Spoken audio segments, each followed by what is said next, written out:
Is secularism the antidote to religious extremism, or does it merely fan the flames of conflict?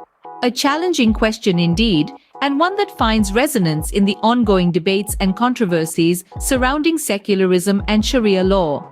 Secularism, a principle that involves the separation of government institutions and persons mandated to represent the state from religious institutions and religious dignitaries, is a cornerstone of many modern societies. It is seen as a means to ensure freedom of religion and to protect the state from religious interference. Yet, in many parts of the world, notably in countries with substantial Muslim populations, this principle comes face to face with Sharia law, a religious law forming part of the Islamic tradition.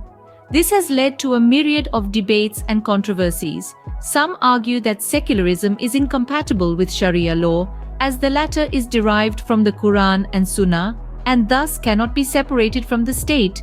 Others contend that a secular state can coexist with Sharia law as long as the latter is not imposed on those who do not wish to follow it. The controversy deepens when we consider the punitive aspects of traditional Sharia law, such as stoning, lashing, and amputation for certain crimes. Many argue that these laws are in stark contrast to the human rights norms that underpin secular societies. Yet, it is crucial to note that Sharia law is not a monolith. It has evolved over centuries, with interpretations varying widely based on cultural, societal, and historical contexts. Some Muslim-majority countries, such as Azerbaijan, Chad, Senegal, Somalia, Tajikistan, and Turkey, have formally secular governments, yet occasionally, Islamist parties run for office and take power, illustrating the complex interplay between secularism and Sharia law. In recent years, there has been a growing movement for the modernization and reform of Sharia law. Traditional interpretations have been adapted to meet contemporary social needs, and legal reforms have been a central concern in many parts of the Middle East.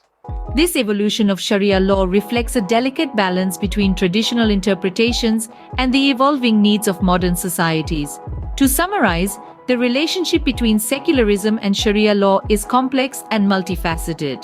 While controversies and debates abound, the evolution and reform of Sharia law show that change is possible. As we strive to understand this intricate dynamic, it is essential to maintain an open mind and a willingness to engage in thoughtful and respectful dialogue. As we close this insightful discussion, remember, the exploration of these topics is not just an academic exercise, but a journey towards better understanding the diversity and complexity of our world. So let's keep the conversation going, engage, question, and most importantly, learn.